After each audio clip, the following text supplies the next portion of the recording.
Hello everyone, this is Kara Day. Welcome to my first webinar, Behavior Management Strategies, where we'll be talking about behavior coaching. I'm so happy that you've joined us today.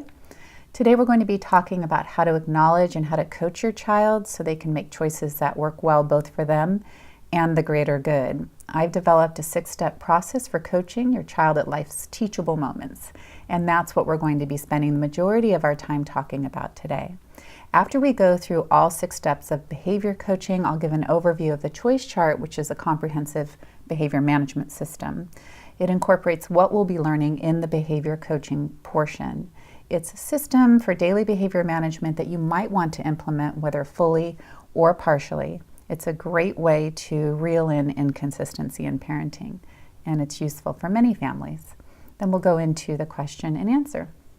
So real quick, for those of you who don't know me, I'm an educational and behavioral therapist and a life coach. I have an educational therapy practice in San Diego that employs about 10 teachers, and we work one-on-one with children who may have severe learning disabilities. We also provide one-on-one instruction for all of the core subjects in all grades, kindergarten through college. We provide instruction for students who are in advanced courses such as maybe AP chemistry or physics. And we offer advanced instruction for students who want to become, say, seasoned writers or an advanced mathematician.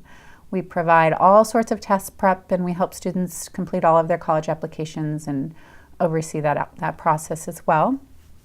So our services are varied, and I have a tremendous team of teachers who provide this instruction at different levels. And I also provide child, teen, and family coaching through Bonfire as well. We recently also began offering services in Seattle, Washington, and Portland, Oregon. And I've been doing this for about 20 years. I recently started a membership website at Daychild.org as a way to share what I teach and to have it available online so anyone can access it no matter where they live in the world. And it's a new site, and we've been adding to it each month. And I've had a lot of fun making it.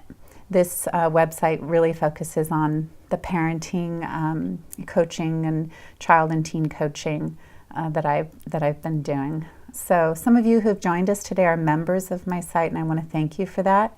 I appreciate it very much. Your membership helps me to create more content, which I'm, again, thrilled to share. Most importantly, and the reason for all of this, is that I'm the mother of 4 children. My children, as you can see here, are now 15, 17, 19, and 21 years old. I have 2 in high school and 2 in college. They're definitely the most exhilarating and the most humbling part of my life. Now, the reason I started writing and speaking about children and parenting nearly 18 years ago, and they're definitely my most cherished and my best work. So that's me. And again, everyone, welcome to my first webinar. So let's begin. I will go through each step of the behavior coaching in an overview, and then we'll go through each step in detail. So here's an overview of the 6 steps. The first step is to identify the behavior as a start, stop, or a never behavior. The second step is to acknowledge your child. This is when you'll make sure you're hearing what they're saying. The third step is to identify the value, and this is when you'll identify the value that your child holds that is being crossed, that is causing your child to, be triggered or to be upset. The next step is to validate your child. This is when you'll connect your child's value to their current behavior. And the next step is to coach your child. This is when you'll coach your child with empowering questions that will help them to make a choice that will work well for them and the greater good. And last, the next step is to choose. This is when your child makes their choice and when you will respond to your child's choice, whether they've made an ideal choice, an acceptable choice, or a never choice. And as always, your purpose is empowerment for your child. After this webinar, so it's available now actually, there is at daychild.org supplemental materials that go with this. And one of the pages has an infographic of the 6 steps that you'll be learning today. So just know that you'll have this, so you can take notes. That's definitely helpful in terms of remembering things, but you don't have to write everything down because this infographic is very handy and easy to refer to. So let's get started right away with step 1. The first step is to identify the behavior type. A child in need of redirection will be exhibiting one of these 3 types of behaviors, either a start, a stop, or a never behavior. A start behavior is something you want your child to start doing, such as take a bath, do your homework, clean up, set the table, get dressed, get in the car, help your dad, things like that. A stop behavior is something you want your child to stop doing, such as stop making an unnecessary noise, stop whining, stop bouncing the ball, stop complaining, stop talking, stop watching television, or stop kicking the back of my seat. A never behavior is something that you never want your child to do. You want to determine what your never behaviors are ahead of time so that they can be known by all. And this is because what you do when your child exhibits a never behavior is different than what you do with a start or a stop behavior. So we'll get to that in step 6. In the meantime, here's a possible list of never behaviors. Again, these are things you never want your child to do, so it should be a fairly short list, so it can remain powerful and easy to remember. So you might include touching dangerous things, taking an unnecessary safety risk, defiance toward parents, violence toward anyone, destroying things, using swear words, saying shut up or stupid or other things like that that really just make you crazy. So your never list can evolve as your children grow and new issues come up for them. So now let's get back to what you do when your child exhibits a start or a stop behavior. For start and stop behaviors, you've reached step 2, which is to acknowledge your child. And this means very simply to say back to your child what they have said to you. And if your child is younger and they're not talking, but they're expressing themselves physically and or emotionally, then you simply describe what you're saying, and this would count as your acknowledgement. When you acknowledge your child knows that you hear them. Again, whether you're hearing their words or you're hearing their outward behavior. And when you do this, they feel acknowledged. And when you acknowledge your child, you want to start with one of these phrases. So it'll sound like this. I'm hearing you say. So what you're saying is, so when you do this, this happens. Let me see if I get this. What you're telling me is that. Let me give that back to you, make sure I got it right. In other words, let me share what I heard and you can tell me where I'm wrong. So for example, let's use a scenario. We're going to use 2 scenarios, one for a young child and then one for an older child or a teenager. And let's say in the scenario with a young child, maybe a 2 or 3-year-old, let's say that he has had a treat and now he wants another treat. And for whatever reason, whether because you only want him to have one or because there isn't enough, he can't have a second treat. So he starts acting out, let's say with his body or in his emotions, and maybe he's saying out loud even, I want more, or something like that. And let's assume that he's escalating his requests for the treat, and he may even be starting to cry or to tantrum. So in this scenario, acknowledging might sound like this. You could say, you want another one, or you're showing me that you really want another treat right now, or I'm hearing you say you want more of the treat. Even if the toddler cannot understand all of the words that you're saying to him, he will feel the energy of your acknowledgement. And when you acknowledge your toddler or your young child, you want to use as much of the language that they're using in that moment as possible. You don't want to reword it too much. Just say back, I'm hearing you say you want more of the treat. And just notice that I'm not going on from that statement. I'm not adding, but you can't have another one, or I already said no, or you need to stop crying. In the first 3 steps, you do not problem solve or give directions or in any other way tell your child what to do or what not to do. Remember, at step 5, you get to coach your child and help them make a choice that's going to work well for them and the greater good. But you really need to hold yourself back right now and not start doing that yet. There's a free video available at daychild.org. It's called The Choice Chart Part 3. And I'm not going to cover this here because it's already fully covered in the video. But at this point in the 6 steps, you really want to become what I call a Spock parent on a word diet. So you might want to check out this video. Again, it's a free video at my website. It's called Choice Chart Part 3, and it's at daychild.org. You can find it there. Okay, so now let's go through acknowledging with an example with older children and teens. And I'll go back to the page that has the words for acknowledging your child, and these stay the same, again, whether someone is 2 or 92. For children and teens, I like to use a common issue that can begin between siblings usually as early as age 5, and it's very common among teenagers. It's a scenario where the siblings have had some sort of a disagreement and you've given a consequence to just one of them. And this was based on your assessment of the situation, and perhaps you've had them go to their room, or maybe you've taken something away that belongs to them, or you've given, again, just one of the children some kind of a consequence. So let's say that the sibling who received the consequence is still upset and they're saying, "It's no fair, I always get in trouble. He never does, he started it, and I should not be in trouble." Our natural tendency as parents would be immediately to start countering what the child has said and say something like, "That's not true, you both get in trouble." But when you acknowledge your child, you don't do any of that countering back. You simply say, "I'm hearing you say you feel you get in trouble all the time and he never gets in trouble. Did I get that right? Or let me see if I get this. You think when you guys get into disagreements, you're the only one who gets a consequence. Is that right?" Again, so you're offering up an acknowledgement. In this step, you're not agreeing with him or trying to fix anything. You're simply acknowledging your child. Okay, so that wraps up acknowledging. It would be great if you can think of a specific scenario with your child, and we can work through that in the Q&A. All right, so step 3 is to identify the value. And in this step, you think about your child and what they care about and the values that they hold. And again, this is true whether they're 2 or 92.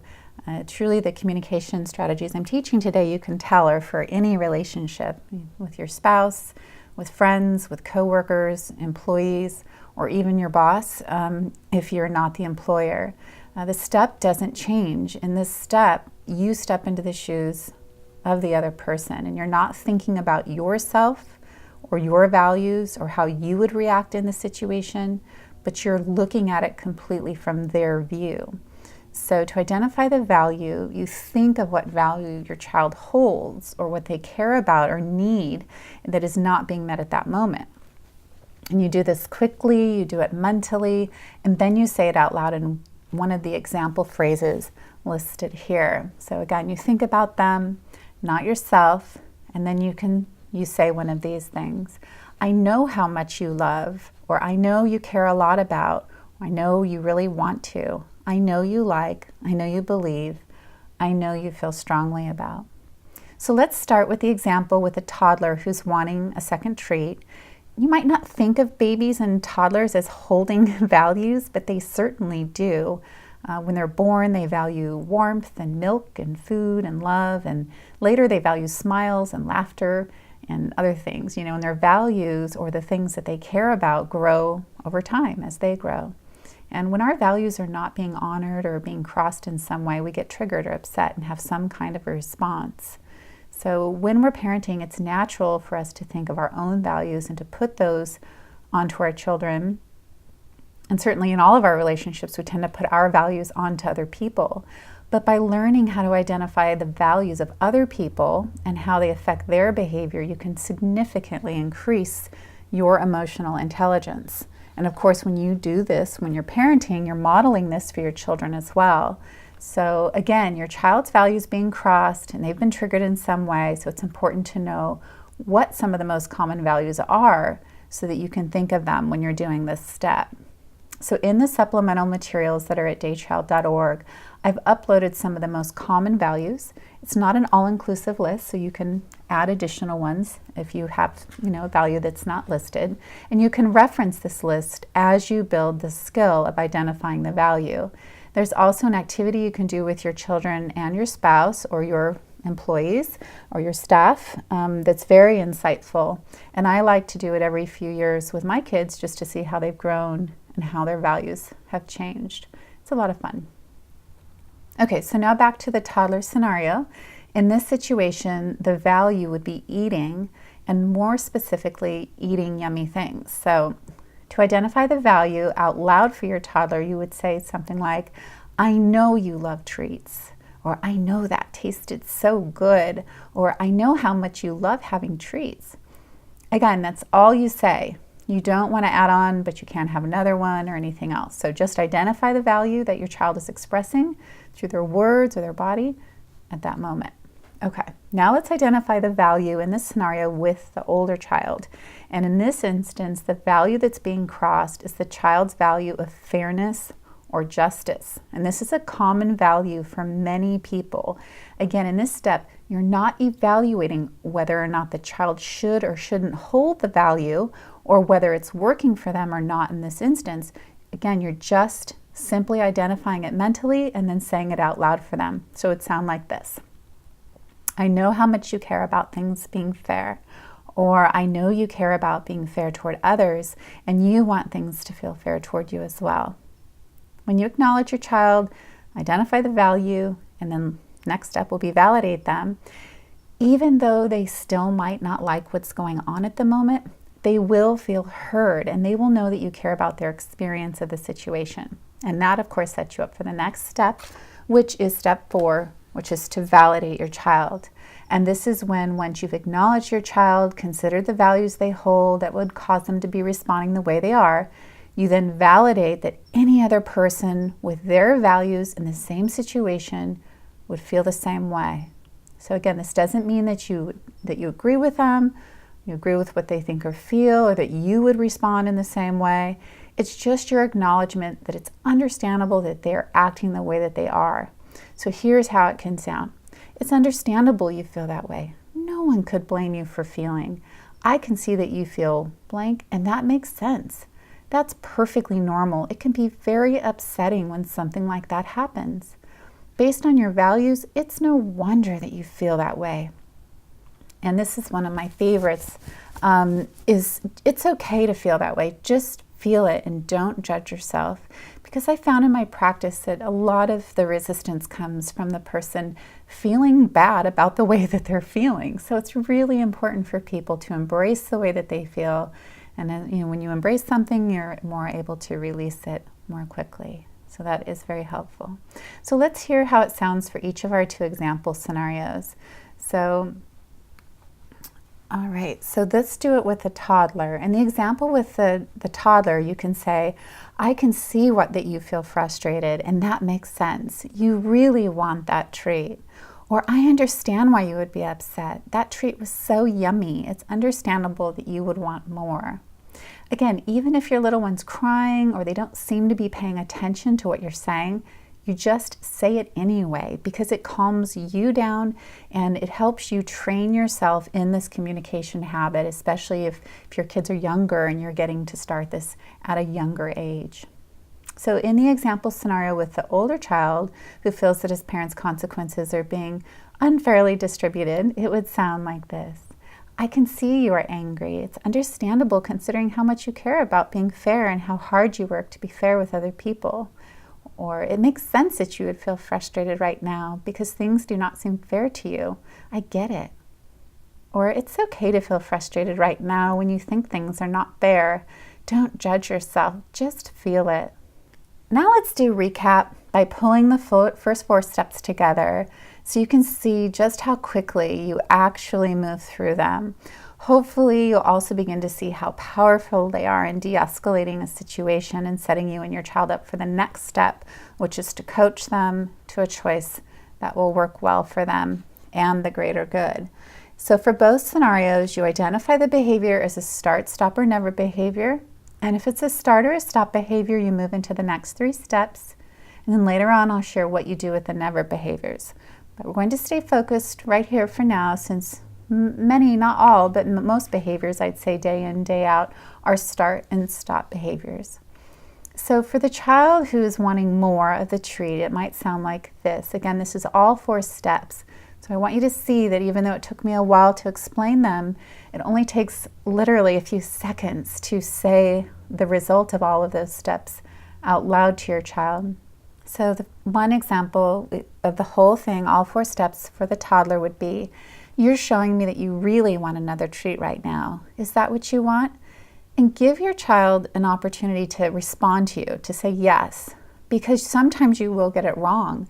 You'll be on the wrong track and you need them to be able to correct you at this point if you're not looking at the situation correctly. This is especially true for older children, as you can imagine.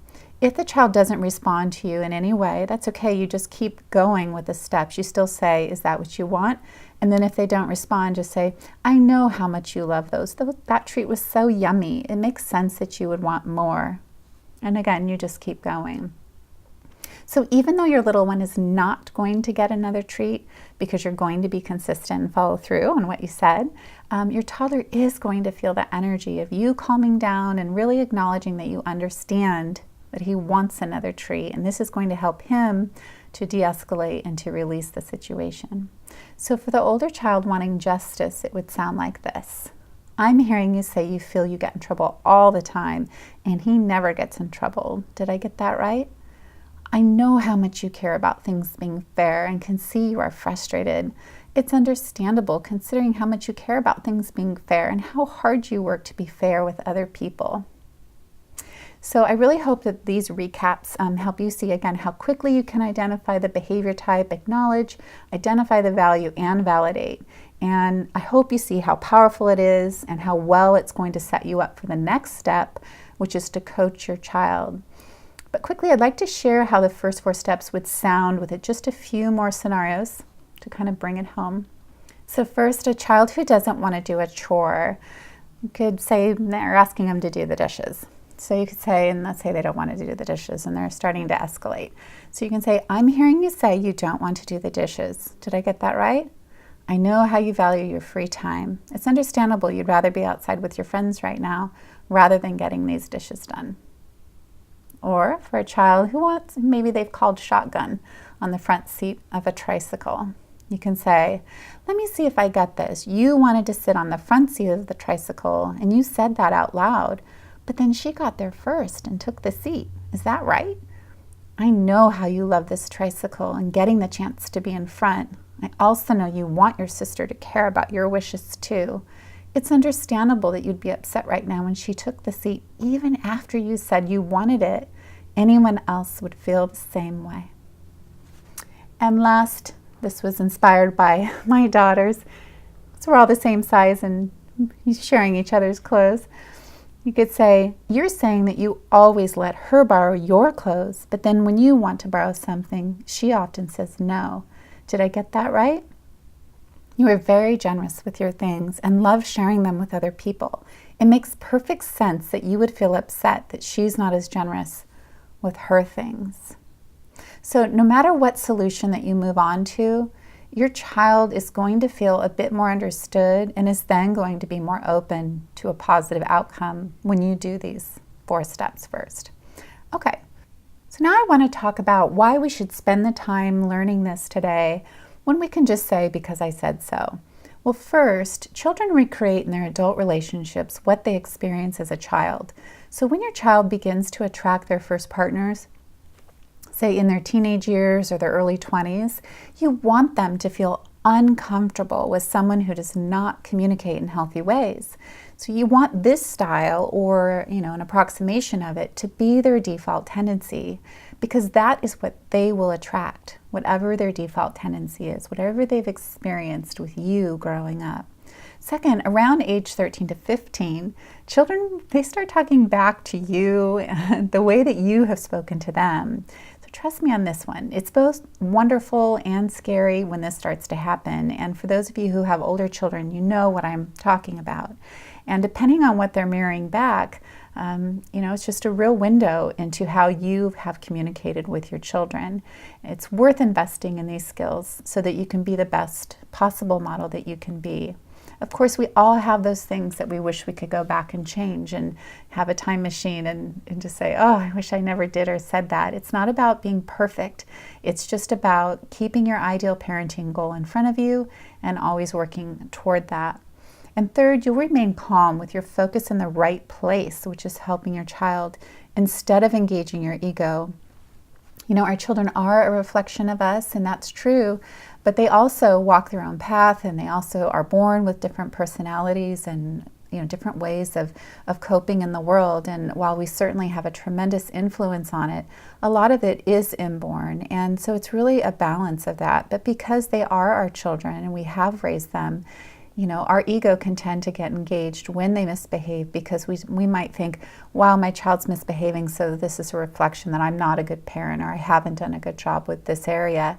And so it's natural to have our emotions get a little bit higher. And this is just something that you really want to create a healthy detachment from your child in discipline moments so you can be differentiated and you can respond to them almost how you might respond to somebody else's child, with a more of a healthy detachment without all of the emotion involved, because that's going to help keep you focused on real solutions and real coaching for your child. So, fourth, the situation will de-escalate because your child will feel heard and understood, and they will not feel the need to turn up the volume. So of course this saves your parental energy. It gives you more time and energy to do the fun things that you want to do with your children and to talk about interesting and fun things instead of discipline. So now on to the next two steps, which are a good bit shorter than the first four. So step 5 is to coach your child, and this is where you come into the space of helping your child before they're going to make their next move or their next choice. And this is when they're about to do something that's either going to work well for them or could lead them to, quote, get in trouble or receive some kind of a consequence. So at this moment, you're helping them create a pause so that they can make a better choice.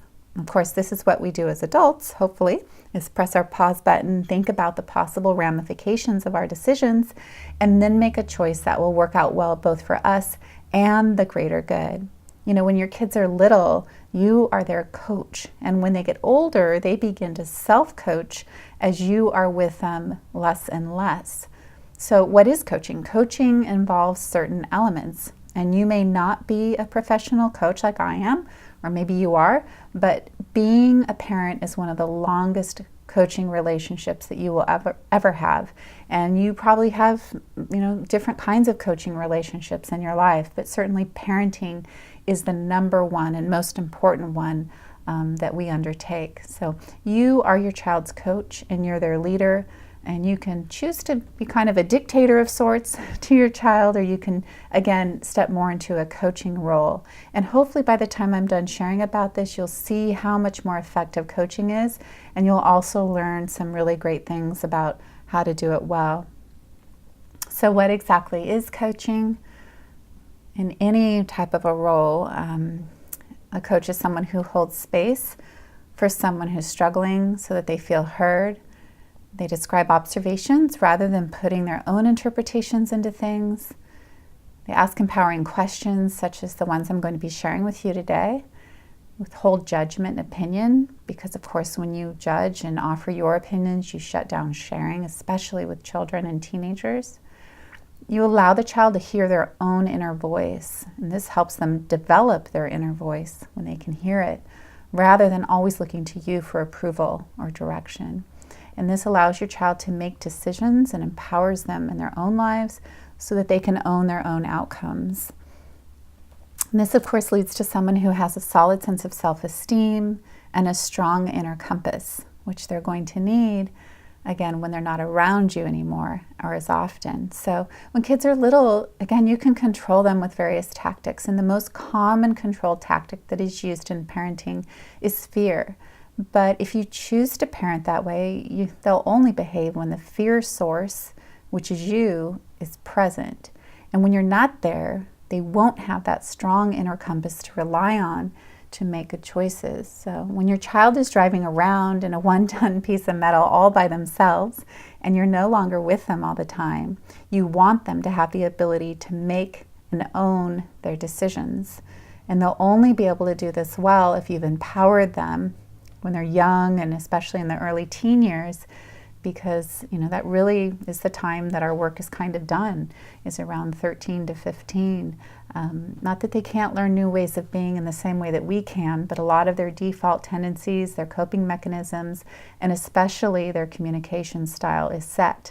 So the investment that you're making in this really begins at birth. And for those of you who have older children, it ends all too quickly. So it's just critical to do the best that we can. And time starts now, so it's just know you can always start today in new ways of being. It's never going to be perfect, and we don't need to feel guilty about all the mistakes that we've made. And again, it's just really about working toward our ideal parenting goals. So at daychild.org, there's a free ebook called Winning Ways to Speak that you can get with a single click. And one of the pages in this book has language for shifting. Another one has language for empowering. And those are the two pages that I'll be talking about right now. The other pages are also great, but I wanted you to know there is a whole ebook there. It's a small ebook, but it has tremendous language for relationship, again, for work relationships and personal adult relationships as well as parenting. Okay, so here's some of the language for shifting, and I'm not going to read all of the coaching language to you because you can get the ebook and read all of it to yourself later, but I will go through a few of them so you can hear my voice quality, and you will adjust your voice based on the situation. You may want to be more firm and directive sometimes, and other times you want to be more gentle or spacious, and it really depends on the situation. In general, your voice, if you're kind of wanting to shift your child out of an escalated situation, you want to have your voice to be firm but loving, matter of fact, but again, spacious. And of course, you're controlling your emotions, yet showing your child that you care by taking the time to coach them at this moment. And how you coach each child is different, so you really need to get to know your children and see how they respond. And then your child's response to these statements or questions will determine what happens next. So again, you want to remain open and communicative with your child. So let me just go through a few of them. Your mind is very powerful. Think of something positive right now and see if you can shift yourself. Check in with yourself. What do you need right now? Please tell me what you need so I can help you. I will help you work this out right now so you can feel good. Take a cleansing breath and know you are safe. Please listen so you can understand. Please stand in the focused position. Look at me, please. Please give me your full body attention. Please keep your body still and listen to what I am saying to you. Think about what is going to happen if you choose not to shift yourself right now. If you want, we can have a do-over. Let's start over right now. Ask yourself how this is going to work out for you. If you continue with this, you will be in your room and we will all be out here playing the game. So again, you can hear my voice, my language. Of course, I'm making eye contact and I'm at eye level with my child if possible at this moment, if I'm not driving or in some way unable to do that. But in general, you want to have eye contact with your child and you're being very calm with them. So next is some of the language for empowering your child. So again, these are going to be maybe with older children where they're not necessarily physically escalating in any way, so you don't need to do as much of the shifting work. This is more where you're really helping your child to think and to, again, get into the neocortex and to really start to think about how they're going to be able to coach or help themselves to shift. So here's some of them. Again, I'll just do a few. What can you do about this situation? What is something you could do that might seem like the opposite of what you've been thinking? What would you do if you had no fears around this situation? If your best friend was in this situation, what would you say to him or her? Can I challenge you a little bit on this? If it's okay with you, I'd like to share my feelings on this with you. So whenever you want to share your opinion with your child, especially older children 10 and up, try to get their buy-in on that first. So asking them, I have an idea about this, or I have something I'd like to share. Can I share that with you? Because if your child says yes, they're going to be much more open to whatever it is that you're saying. And it really makes a really big difference. Recently, this happened with my daughter who's 19. She had a big decision to make, and she asked me my opinion on the situation. And we were getting mani-pedis at the moment, and I looked right at her and across in the chair, and I said, "Are you sure you want my opinion? Do you want me to share my thoughts? Because I definitely have some." And she said yes, but we were there, so it wasn't the right place. But then when we got home, I didn't say anything, which I might have done that. I could have just started right in, but I didn't. I again waited for her, knowing we were spending the whole afternoon together. And so sure enough, about an hour later, she said, "Okay, Mom, I really want to hear your ideas." So then I was in a, I was in a good space, she was, and I was able to share my thoughts about the situation. And as it turns out, she did follow, if you will, my advice, or, the decision she made was in alignment with what I shared. But even if she hadn't, she definitely got to hear my ideas, and we did that in a beautiful way rather than, me kind of putting my ideas onto her and her being resistant or creating some kind of a divide.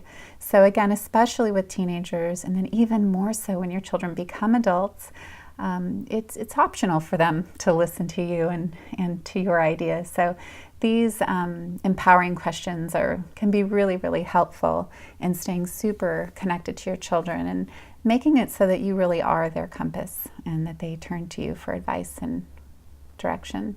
But you'll notice with both of these pages that my language is super concise, it's strong, it's on point. I'm not adding tag questions such as okay or will you, because those really weaken communication. So I'm really offering my child an opportunity to get out of the reptilian part of their brain and into the neocortex so that they can really make a choice that's going to work out well for them. So when we're in the reptilian part of our brain, we are in fight or flight, and you don't ever really need to be in fight or flight unless there's a bear or something really close to you. So with coaching, you're helping your child to feel safe by acknowledging their fear response so that they can then shift into the neocortex, which of course is the home of the intellect, where they can make a more rational choice that's going to work out better for them. And of course, we can coach ourselves this way when we are triggered by things in our lives. So after you've coached your child through empowering statements and questions, it's time for them to make a choice. But before we get to when you make a choice, I want to quickly share a list of never behaviors for parents. And these are behaviors that can really cause a child to shell themselves. And shelling and masking can cause us to play small in life and to not play full out. And as a parent, you want to avoid these at any cost. So parents should never shame or humiliate or put down or manhandle or strike or beat their child. And I can't get too much into this in this webinar, but I very much discourage parents from engaging in any of these behaviors. And this is especially true for children as they go through puberty, a time when they already feel insecure and sometimes even bad about themselves as their bodies are changing.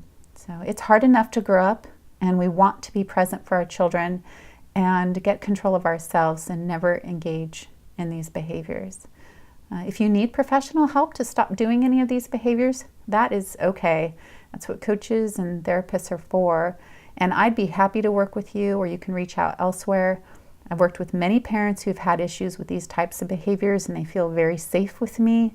I create a safety that allows the person to have a paradigm shift and to really learn new ways of being fairly quickly. It usually only takes a couple of sessions to step into a new way of being and have the shift that you need to release the need to do these things when you're parenting. So you can't be effective in teaching your child to control themselves if you cannot first control yourself and show up the way that you want as a parent. And our first work, our most important work, is always on ourselves. So just please know that I'm here. Okay, so now that you've acknowledged your child, identified the value that's being crossed that is causing them upset, you've validated them and coached them, it's time for them to make a choice. So they can now make one of three types of choices at this point. They're either going to make an ideal choice, an unacceptable choice, or a never choice. So let me share what these are and then what some of the options are for each in detail. So if your child makes an ideal choice, you want to ask them how they feel about it, and then optionally you can describe to them how well their choice has worked for them. And you're going to use descriptive language rather than, say, putting your opinion into it. When you ask your child, you ask them to check in with themselves. You just say, how do you feel? So how do you feel about that? How did that work out for you? Sometimes I even have children put their hand on their heart center and kind of take a cleansing breath and really lock in the feeling of what it felt like to make that ideal choice that worked for them. Then if you want, you can describe how the choice worked well for them. If your child is newer at this, or because again, this is a learned thing to be able to self-reflect and to see how you feel on the inside. We want our children to notice how they feel when they make decisions that work well, and how they feel when they make decisions that don't work well. So you can say something like, that worked out well for you, and then describe what they did. Again, this isn't about you, so you don't want to overpraise them or tell them how happy you are or how happy they made you. So it's not about you, it's about them. So I want to give some specific examples of how it would sound to describe how the child's choice worked out well for them based on some of our example scenarios that we've talked about earlier. So for the child who wanted another treat, let's say that they made an ideal choice and they stopped escalating, you could describe it to them by saying, you'll get another treat soon. Now we get to keep playing. This is fun. Okay, and then for your child or teen who was wanting justice, let's say they let it go and they stopped escalating. You could say, you realized escalating the situation isn't going to make it better, and now you will have just one consequence instead of potentially earning another. With the child who didn't want to do the dishes, let's say that they went ahead and did the dishes, you could say, you realized getting the dishes done quickly will mean that you still have time to go outside instead of ending up in your room on a penalty. And for the toddler wanting shotgun, let's say that they either let it go or moved on to another solution. You can say, you talked to me about this instead of hitting your sister. That worked out really well for you. Now I'm going to help you instead of you getting a penalty. And for the sisters not sharing their clothes, you could say, you talked about this with me instead of keeping it in and potentially creating a big fight with Annalise at some point. Now you can figure out what will feel right for you moving forward. So, all right, now let's move on to what you do when your child makes an unacceptable choice or a never choice. An unacceptable choice is just less than an ideal choice. So it's something that is not okay, and they've done something where they're either going to have a natural consequence or a given consequence, but it's not acceptable what they've done. And so you will be addressing it in some way. So perhaps your child continues to whine or complain, or perhaps they continue to escalate. A never choice would be your child doing something from your never list. So perhaps they hit somebody, they hit their brother or their sister or someone else, or they talked back to you in a rude way, which would be defiance, or maybe they threw something, which would count as being destructive. So they've done something that for you and your family is completely unacceptable and is actually on the never list. So when they make one of these two choices, an unacceptable or never choice, there are 4 basic options, and here they are. And I will go through each of them in a little bit more detail. Okay, so let's start with the first choice, which is continued coaching through the chit chat. Okay, so again, at daychild.org, there is a free ebook available called The Chit Chat, and this is just a more in-depth coaching.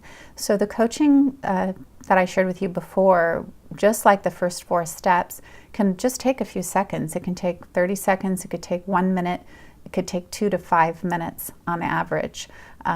So, somewhere between 30 seconds and 5 minutes. So it can be very, very short. If something bigger needs to happen, you need to have a more in-depth conversation, or the behavior is more pervasive, or it's happening all the time, or it's really holding your child back in some way or affecting their life in like a really negative way, you want to address it in a bigger way, and you'll do that through the chit chat. So the chit chat is available right now just as an ebook. I hope to have a webinar on just that subject soon, but right now the whole chit chat is available, again, free at daychild.org. in this ebook, and it's a beautiful communication strategy. We use it in our family all the time, and it looks different if you're doing it with a 5-year-old than if you're doing it with adults, but the steps really don't change, and it's just again, it helps you bring you closer to whoever you're working with, and helps you to make new agreements about how you'll move forward. So when your child makes an unacceptable or a never choice, you can also start a behavior-specific modification strategy. And these are really great strategies that really help to eliminate behaviors very, very rapidly. I developed them for different kids in different situations, both my own children and the children that I coach. And usually a behavior can be eradicated within a week or sometimes a few days, usually within a week or two, and either greatly reduced or completely eliminate behaviors and habits. And there's 4 videos available at daychild.org that go through all of the strategies and tell you exactly how to introduce them, how to use them, and then how to follow up with them after you've implemented it. So I highly recommend those. And sometimes, again, a situation may warrant one of these if it's a pervasive behavior. So sometimes when your child makes an unacceptable or a never choice, you might want to give them a consequence. And although some parenting experts and therapists don't believe in giving consequences, and they often refer to them as punishments instead of using the word consequences, I am not in that camp. I am always looking for the mirror to real life. And in adult life, there are consequences for our behavior. If we're late for work, we might lose our job. If we speed, we'll get a ticket. If we're unkind, we won't be invited to things, or we might not be able to have successful relationships. So giving your child consequences helps him or her to see that every choice that they make will have a consequence of some kind or another. Also, life with children is very full, especially when you have more than one child, and even more so if you have a lot of children like I did. And it's not realistic to think that you're going to have a 10-minute coaching session every time every child is at a decision point all day long, because there's so many tiny, tiny decisions they make all day long. And when children know that there will be consequences, because you've followed through, they don't want those consequences to happen. So they learn very quickly how to self-coach. They become much more resilient and competent and have higher sense of an inner compass much faster than when they don't. My kids rarely needed to have a timeout or other consequence because they knew that I would follow through once that did happen. And that is really the key, how consistent you are. So in a minute, when I talk about the choice chart, you'll see how being a person of your word as a parent really helps to significantly reduce and even eliminate unwanted behaviors without any type of consequence having been given. But let's say your child is going to receive a consequence because they've made an unacceptable or a never choice from your never list. So let's just start with natural consequences. So if they've made an unacceptable or a never choice, they can have a natural consequence. If a child, for example, plays roughly with their toy and it breaks, they're no longer going to have the toy. If a child is mean to their friend, they won't be invited, either to play or to go do something the next time.